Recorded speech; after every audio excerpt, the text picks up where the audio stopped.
Hey guys, come on in here. Come on in here. It's your legal bestie attorney, Simone. Okay. Guess I got to move. Okay. That wasn't the rule yesterday. You guys make up new rules every day. All right, guys, come on in here. This is your legal bestie attorney, Simone. There's a man in a police uniform telling me I need to scoot. So I'm about to listen. But I want to give you an update on what went down this morning. Hold on a second. Let's scoot.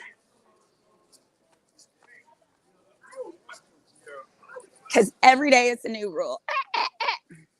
Sorry, guys. All right, here we are.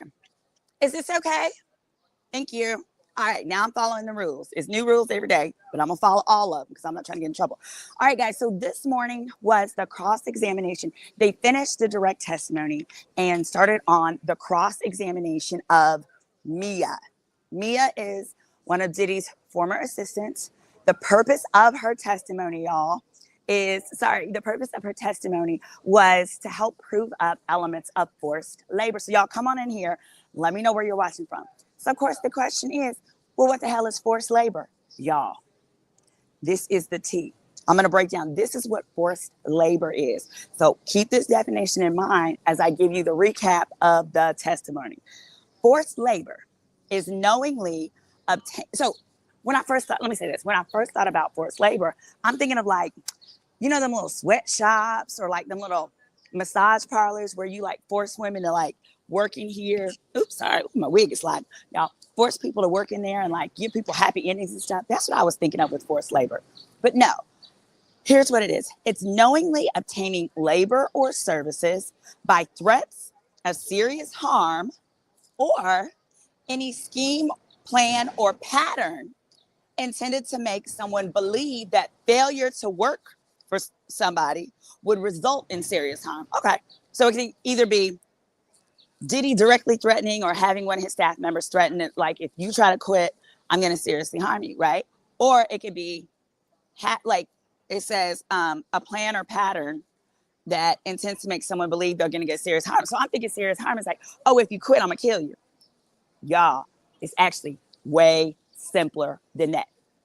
It could be, if you quit, I'm going to kill you. But it's actually simply threats of, it says serious harm is defined as financial ruin, reputational damage, or psychological manipulation. Y'all, that's what everyone has been testifying about. Capricorn Clark, if you leave, you'll never work again in this town. That is a threat of financial ruin, of reputational damage.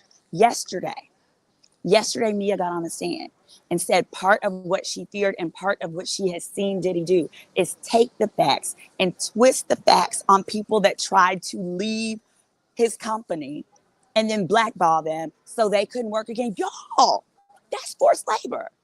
My mind is blown. Because literally, I mean, I'm a lawyer, and I really was thinking it was like, yeah, well, you got to show that he was over here talking about you leave and I'll kill you. Like, can't do that. Someone is saying, but does the jury know the definition? So here is the cool part. Oops, sorry, let me put that on the stage. There you go. So the question is, they will. So what happens is they go through the trial, and then when it's time for deliberation, the jury is given what's called jury instructions. The jury instructions give that a specific exam. They give that specific definition, and then they're given wording that is very specific to these facts. So it would say, for example, for each witness that came on the stand and presented evidence of forced labor, that it'll say, if you believe that Diddy threatened Capricorn Clark with financial ruin, that she would never work again in the industry, financial ruin, or psychological manipulation, you must vote yes. If you believe that Diddy threatened Mia with and they can even include examples. So the answer is the jury will know the definition. Isn't that kind of cool? So jury instructions are very specific. There, hit that like button, y'all, and hit that subscribe as you enter. So I wanted to make sure. So keep in mind, in the end, all the prosecution has to show is that with employees, Diddy or Diddy's staff operated with a pattern or actually made threats of financial ruin, reputational damage, or psychological manipulation. That's like the easiest way. Another way to get forced labor is also if you threaten to abuse the legal process, to unlawfully use the legal process against them. So, for example, if they say, I'm leaving, and you're like, it's fine. I'm going to say you assaulted me. I'm going to say you stole from me. I'm going to say, because those are lies, right? So any type of abuse of the legal system to get somebody to keep working for you or to not sue you is forced labor. Now, remember, they only have to prove 2 underlying predicates to get to RICO. Forced labor is one of the many. And so that is also something that Daniel Phillips, David James, one of the other assistants that testified last week, he testified to, because he talked about basically that Diddy told him to go to make a false police report and lie. Oh, shit. Now, okay, hold on.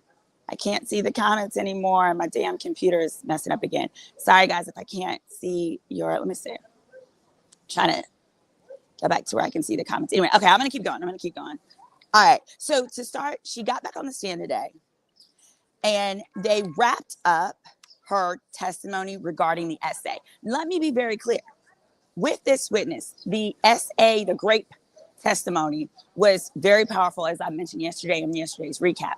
But he is not being charged for her grape. The grape is evidence of the threats, of the manipulation, of those elements that would prove serious harm under forced labor. So that's why it's relevant. It is not she is not, and the government does not have to prove that he did, in fact, SA her. It is more submitted as part of the evidence of the manipulation, of the serious harm that she was concerned about. Those elements. All right, here we go. So kind of taking it from the top. All right. Okay, so the prosecution asked her questions about, did you ever try to leave? And she said, yeah, leave the company. She said, yeah. She talked about a time, she said, it was like New Year's, they were in St. Bart's. It was her, it was Puff, it was Kim, and it was the kids. She said she tried to run away before, but it didn't work. She did not believe that she could get other jobs because Puffy, she said, would have destroyed her reputation. What did I just say? What did I just say was, hit that like button, y'all, hit to subscribe. What did we just say was the definition of a serious harm for forced labor? Threats of reputational harm. So she tried to leave, and he threatened to destroy her reputation. So she said she was frightened. There was a time she tried to quit in St. Bart's. She tried to run away. They were on the boat and on a yacht that he chartered. And she made some type of mistake. He got so mad at her, he chased her out of the room. She said she ran to the 3rd floor of the yacht. She tried to hide and she tried to leave. Kim came and consoled her and was like, it's okay. It's going to be okay. You're doing a great job. Don't worry about it. Ciao. Why did he come storming in a room? He was like, because he knew that she was trying to leave, as in leave off the yacht in St. Bart's. Why did he stormed in the room and said, bitch, you better learn to walk on water like Jesus, if she wanted to get off the yacht? Diddy told her, you better learn to walk on water like Jesus. Get the F out of here. So then she works with the crew to have the crew bring a dinghy so the dinghy can get her off the yacht and get her back to land. It takes a while. She's crying. She's upset. Diddy's hollering. She finally gets to the land. They get a walkie-talkie from Diddy saying, bring her back here. Bring her back here. Don't you let her leave.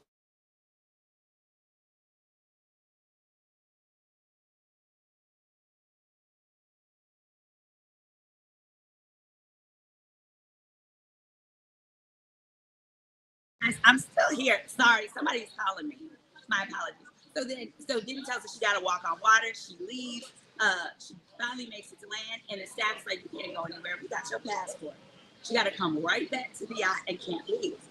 Ultimately, he decides he wants to take a private jet to Vegas. This is important. When I was listening in court, I'm like, yeah, you get to it. He then decides he wants to leave St. Bart's. He wants to take a private jet to Vegas. As they go to Vegas, he then forces her to get in the taxi or the car service to get to the airport with private jet. They get in the taxi. Diddy then makes a call to who would have been the chief of staff for him. And she felt like she had no choice. She had to go to Vegas. They were forcing her. They had her passport extended.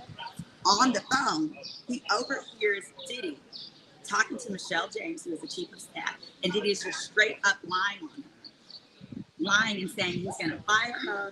He's going to use whatever lie he's communicated to her as the reason for the firing. What did I tell you guys was the definition as well of forced labor? It is also abusing the process of law. So basically, lying and using the law or threats of using the law to get somebody to not do their job. So he would lie to HR or he would lie to his chief of staff and be like, hey, we're going to fire her or we're going to lie and say she did X, Y, or Z. Because of course, hold on, guys. Can you hear me now? Okay, try me now. See if you can hear me now. Give me a thumbs up. I got a thumbs up. Let me see if you can hear me now. Okay, hold on. Let's do this. All right, can you hear me now? Okay, good. You should be able to.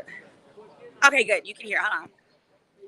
Okay, now I got the headphones back on. Y'all got to hear this. So basically, the point of it was that when Diddy got her in the car and was lying to HR and telling HR about the lies he was going to make up and claim that she did stuff to him, that's an example. That's an example of abusing a process of law, which is a part of forced labor. All right, so then going on, ultimately, she talks about how she was laid off or fired from Revolt because Diddy had been telling her like she was developing Revolt films and they were making all these different films and all of that was going to make her rich, blah, blah, blah. She was told to continue working. And then someone named Brian Offit pulled her into a meeting and said, hey, she thought she was setting up the meeting to discuss a raise. I'm sorry, it's going in and out. Uh-oh, let's do it this way. All right, let's try it here. We're going to use it without the headphones because I don't know what's happening. So the guy, Brian Offit, was basically claiming.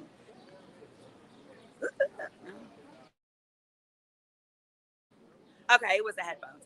The guy, Brian Offit, was basically meeting with her. She felt that in the meeting they were going to be able to talk about her raise. Instead, he laid her off. He told her that they were actually terminating Revolt films. And she was devastated. They asked her, how did you respond? She said, I was devastated. She said, I sobbed with snot dripping down my nose. She said, I was confused because she couldn't understand why it was ending because Puffy told her it was the only division that was actually making money. So she's like, wait. How am I getting terminated? How is this happening if it's the only division making money? So she felt rejected. Yeah, I'm sorry, guys. It's the only son I had. So she felt rejected. She felt like she was getting laid off despite doing her best. And KK and other staff told her to continue working. Now, here's what's also weird. Not only did they tell her to keep working, his own staff, inclusive of KK, Christina Karam, told her that she should get an employment lawyer to negotiate a severance for her. She does so. Diddy gets super upset. He's like, he felt betrayed. Like, how dare you get a lawyer? Dumbass, I got a lawyer because you're not paying me. You're laying me off after she was there from 2009 to 2017. You're laying me off. You're not giving me a severance. Initially, he had promised her ownership and so forth in Revolt Films that she's got. Nada. So it makes sense. So she has a lawyer. Ultimately, the initial demand her lawyers made was for $10 million. When that number hit in court, somebody went, oh, but I have to say that's what you do, especially if you were initially told you have a percentage of this business and you're never given a percentage of it. You have, they calculated overtime she was supposed to be paid, all kinds of things. In the end, the settlement they agreed with they never filed a lawsuit. That settlement was $400,000. Of that, she got $200,000. Her lawyers got the rest of it. It was for bonuses that were owed to her, unpaid severance, overtime, and reimbursements of costs that she had already paid. Now, I made his note.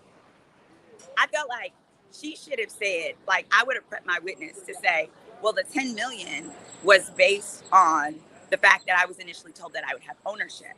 Otherwise, it kind of like sounds like unreasonableness or like a stick up. But mind you, that was in 2017. All right, so fast forward. Um, that's how she leaves the company. Then in November 18 is when Kim dies. So there's some, she reaches out to him occasionally. She says that she loves him, like, love you, thinking about you, stuff like that. So that the prosecution brought that out so that if the defense were to pull out these text messages, it would be clear that the context was consoling someone who used to be a good friend to you after, you know, their baby mama died and their bestie Andre Harrell, etc. All right, she says in there, "I love you. I'm here for you." And so then fast forward, it gets into D-Rock, y'all. I can't wait to hear D-Rock testify. I can't wait to hear D-Rock testify.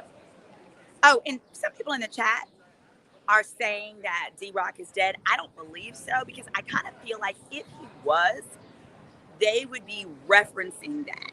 Like, they would be referencing, you know, if someone's now passed and you're talking about them today, you talk about them in the past tense or something along those lines. There's none of that. I think he is going to be given some form of immunity because he was tampering with witnesses for Diddy. Big, big, big time. I think there's a sealed indictment with his name on it. We just cannot see it. He's been nowhere around. We haven't seen him. He hasn't been at the court because he's on their witness list. But so they put up a text message, and D-Rock texts her, and this is in like October of 21. And they said, read what you say. And she writes, D-Rock, hi, I miss you so much. Ah. And they're like, well, why did you say that? She said, because I did. I missed him. And I love exclamation points. She's like so personable. Now, I'll have to tell you this. I made this note. After they got done talking about her SA experiences, she really, like, her demeanor lightened. It wasn't like a light switch. She's still nervous. She's still getting flustered. But it was like, it was easier for her to gain composure. So then she basically just goes through this back and forth where the gist of it is D-Rock is reaching out to her because this is all Mia. This is all Mia. D-Rock, Mia is all day today, so it's nobody but Mia. D-Rock reaches out to her to basically tamper with her to try and get her to make a statement on behalf of Diddy. Diddy wants a statement made that's going to support his side, his version of stuff. He even sent her a message that says, hey, he really wanted to talk to her. You know, he needs some help jogging his memory on certain things, and she was his right-hand woman. The dates matter because I think that the prosecution may use this to imply tampering with the witness because some of these dates flow into when he was under criminal investigation and knew it. She said, then Diddy had called her. She said, D-Rock told her, hey, he's going to call you shortly. She's like, oh, shoot. So then he called her. They said, well, what did you do when Diddy called you? She said, I took my phone and I threw it as far away from me as I could. And I was inside of my home and then I ran outside. The way she said it tickled. She was like, I took the phone and I was like, and she threw it as far as she could and she ran outside. At this point, it was 2024. Thank you so much for the super chat. And it was like she was terrified. She said it triggered her. She did not want to relive the experience. She then went on to say, she threw her phone. She never spoke to Diddy, but she would like send D-Rock messages to imply that like, oh yeah, I called him, but he didn't pick up and, you know, I missed his call. And she explained it away by saying she knew if they realized she was intentionally not answering that they may get upset with her, and she says that when they get upset, it's really bad. She doesn't want that, so she was just trying to keep the peace and pacify them.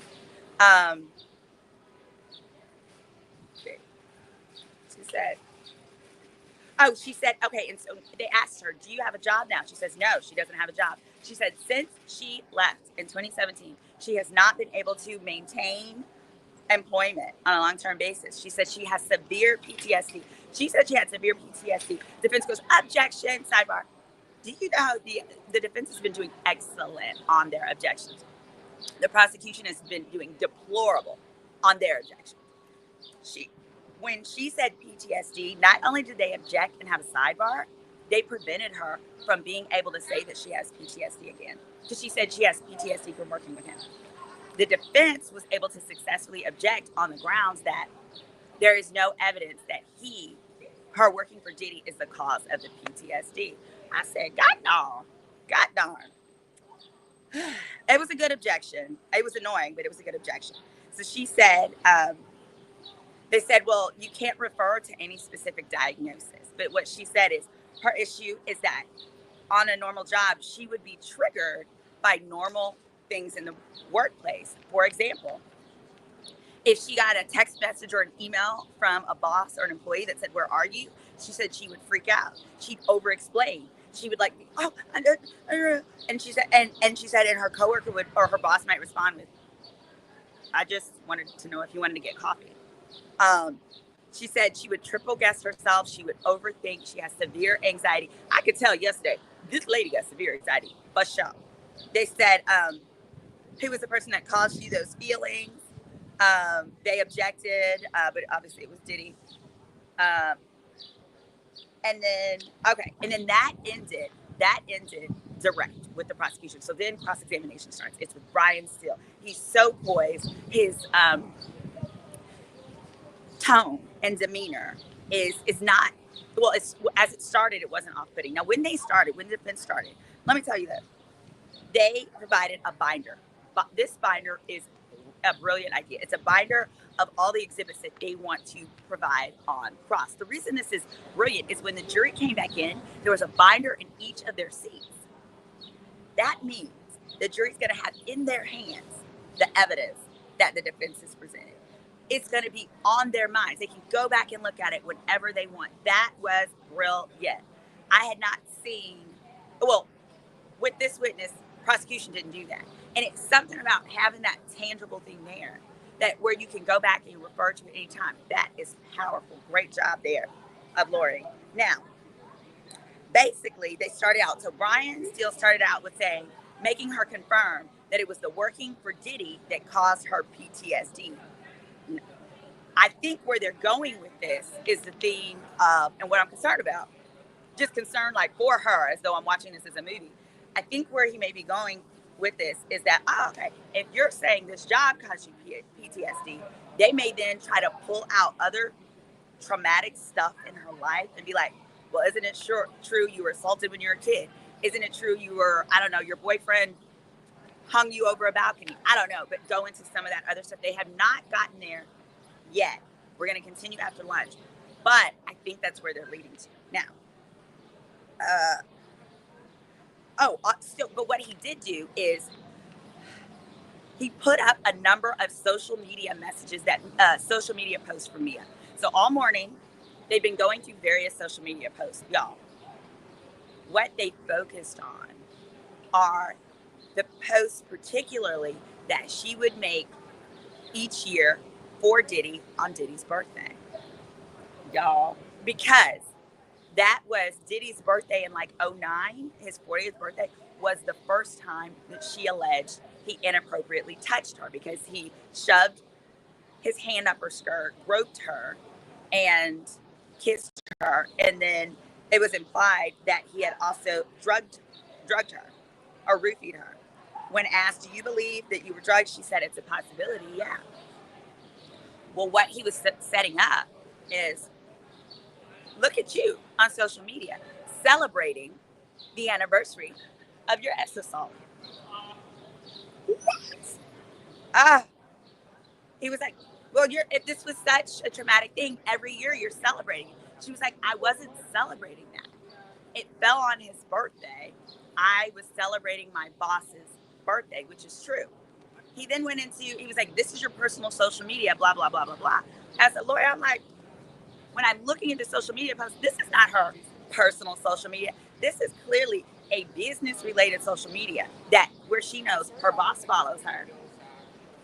Her boss's fans follow her. Now, if any of y'all got like a little fake Instagram where you got one that's like forward-facing for coworkers, and then you may have one that's like for your friends and family.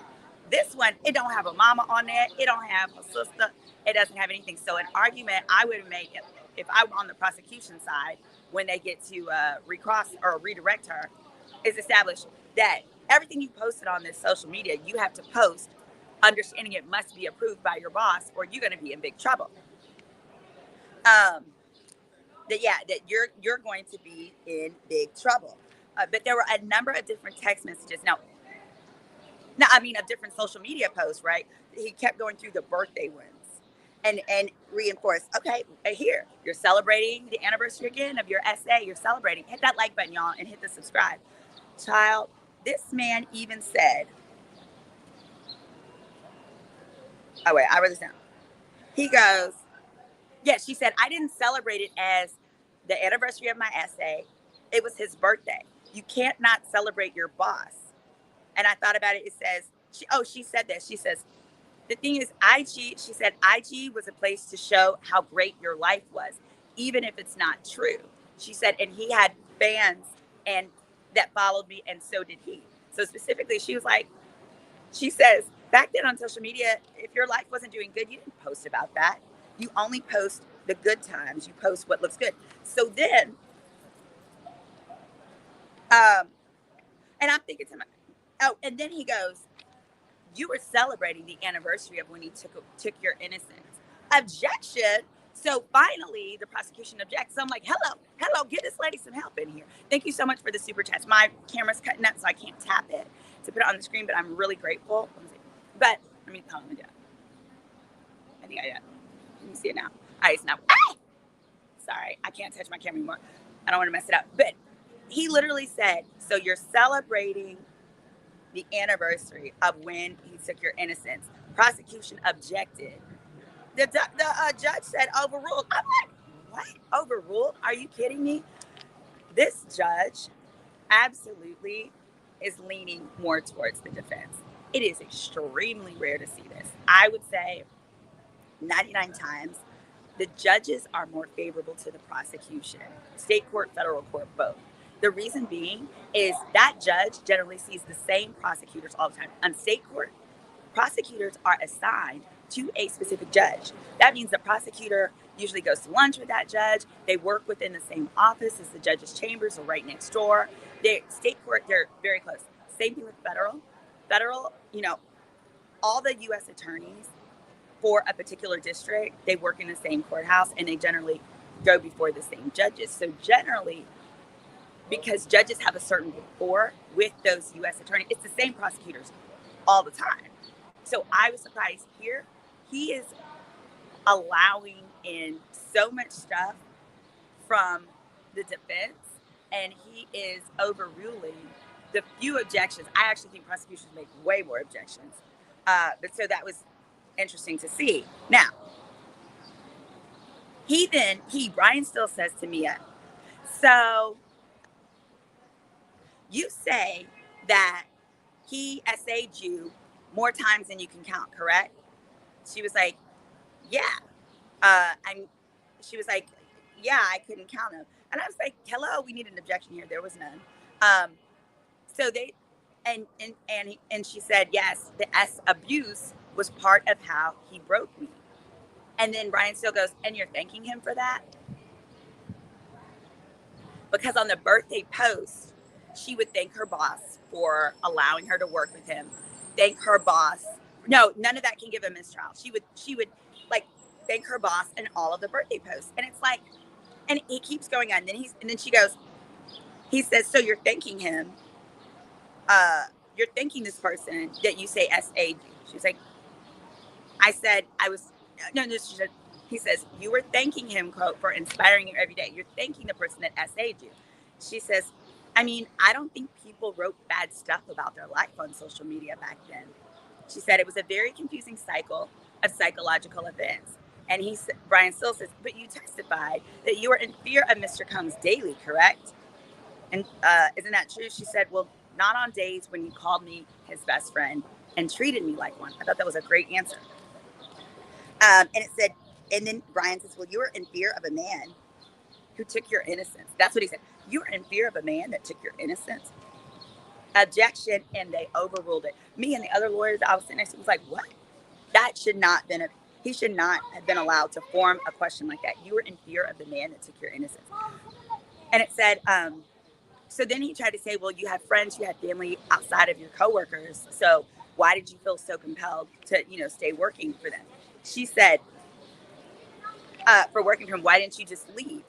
She said, sir, I had to beg to go to my grandmother's funeral. So I don't know if that paints a picture of what I was going through, but that's what it is. Damn. She had to beg to go to her own grandmother's funeral. Her purpose was Diddy, in the way that he governed, made you feel this is your family. You must tend to us first, and your real family is of no importance. Then there was a series of social media posts as well that showed happy times. Now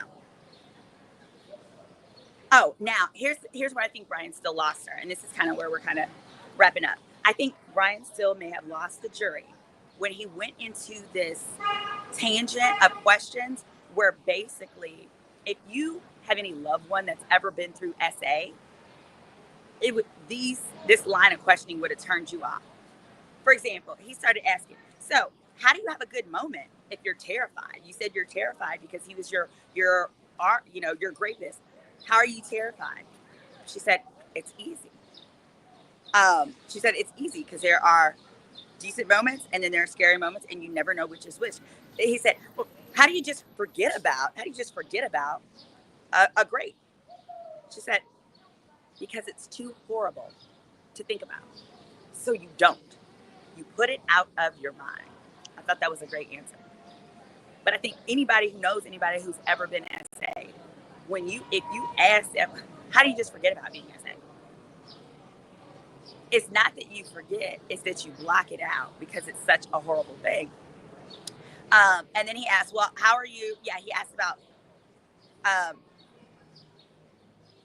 forget it. Oh, and then she says, you don't forget it. You get punished for reacting to it, so you don't. Oh, he said, oh, yeah. Because then he said, she said, Brian still asked, how are you besties? How do you consider him like your best friend?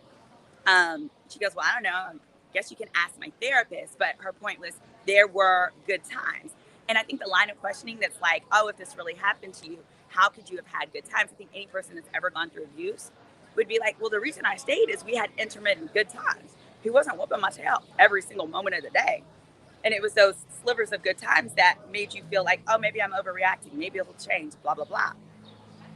I wrote down, he's going to turn off any victims of SA or their loved ones.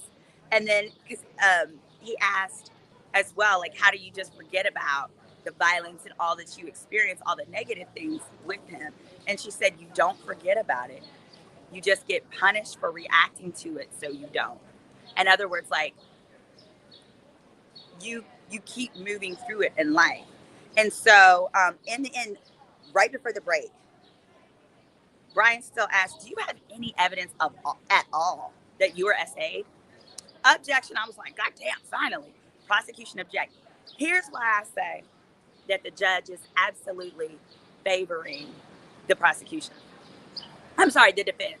Is because on the sidebar, they took the jury out. On the sidebar, where the prosecution is like, judge, that's an inappropriate question because it is not an individual SA victim's burden to collect evidence to be able to prove that they were raped. That's not their burden. It is the government's burden. And that's true. The government is required to collect the evidence, right? Just like I tell clients that come to my office at personal injury or whatever their claim is, and like, well, I really don't have evidence of this. I said, don't worry. It's my job to collect the evidence, not yours, if you hire me. So here, the judge goes, yeah, the prosecution's right. It's a forum question. So he says, you can't ask that question that way. He then proceeds to tell him how to ask it. I said, give me a goddamn break. Give me a break. He literally is like, but you can ask her, do you have any text messages to support that you were great? Do you have any emails to support? Sir, please stop doing their job. Please, please, please, please. Versus the defense would object to something that the prosecution has asked, and the judge would be like, rephrase it, and they would rephrase it, and then they would object again, and the judge would be like, move on, go to a different question. Like, you're not helping the prosecution there. So that is unsettling. That really rubbed me the wrong way. That was the last thing that happened before lunch. Overall, I think that it's really, as far as her testimony, the weight of it and how the jury's going to feel about it is really going to, it's going to really bear in part on how many people like have a bit of an understanding of how SA victims operate. Because if you've ever met one, she is a textbook example of how they behave. Oh, you did look it up, and D-Rock is gone. Oh no, Diddy got to him. Diddy got to him. Diddy got to him. No, I don't think the judges made a decision. Someone is saying the judge sees what we see and there's no RICO. I don't think the judge made a decision. What I do think is that he wants to minimize any ability for appeal. And that's true. Judges are evaluated in part based on the number of successful appeals to verdicts and rulings in their courts. So if you have a high reversal rate, it looks down at you. Now, however, you got to remember, federal court, these judges don't care what we think.